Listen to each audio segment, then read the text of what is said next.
दुःख हरता वार्ता विघ्नाची, पूर्वी पूर्वी प्रेम कृपा जयाची, सर्वांगी सुंदर शेंदुराची, कंठी झलके माल मुक्ता फळांची। जय देव जय देव, तेरा ही नाम पुकारूं मैं, साथ तेरा बस चाहूं मैं, तुम आदि अंत महिमा तेरी हम पर बरसाए रखना, मेरी बिगड़ी बनाना। जय देव जय देव।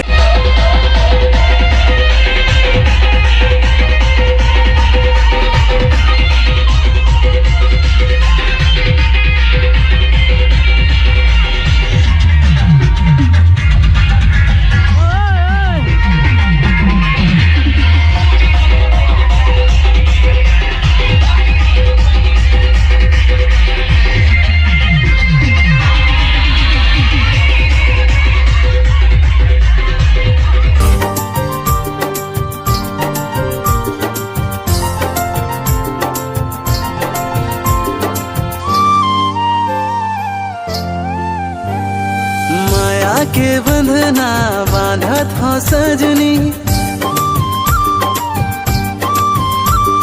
ते मोरे बन जा मोरे सजनी।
डुगरुपारा के गणेश भगवान राम मल्ला दर्शन कराता हूँ। तो यहाँ के भगवान ले गाड़ी नोट सराबर, तो हम चलते हैं आगे तरफ।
जय जय। सुख करता तुमसे दुख हरता, तो क्या देना जाना था। बापा मोरिया रे, बापा मोरिया रे, चरणी टीवी तो माथा। बापा मोरिया रे, बापा मोरिया रे, चरणी टीवी तो माथा।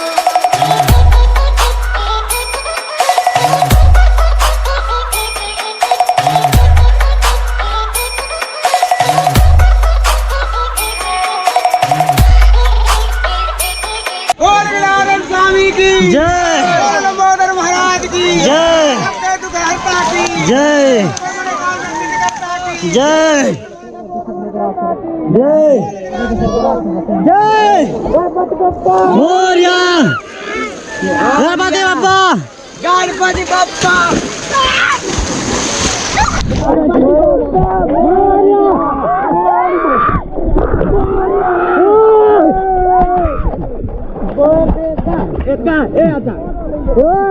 गणपति बाप्पा मोरया। पानी में गणेश भगवान के विसर्जन हो गए। आप मान लो टाटा bye bye. Hi guys, hi guys, Ganpati Bappa Morya. विघ्नहर्ता सुख करता, तुझसे कोई नहीं। सारे जहां का तू पालन करता, धन्य है हम सभी। तू ही भक्तों की तो प्रसाद मिल गई सब। हाँ, आज मैंने गणेश विसर्जन किया। मैंने यहाँ मैंने 3500-3600 साल के वर्ष की बात है। इसी नदी में गणेश बाहर करते ठंडा करते हैं। बड़ा खुशी के साथ प्रसाद बांटते हैं। यहाँ एक ठो जगह है, डिहारन दरहा बोलते हैं, प्रसिद्ध जगह है यहाँ। जानते हैं और ज़्यादा कितना लंबा चौड़ा पूजा है, एक नाम नहीं प्रसिद्ध वाला जगह है।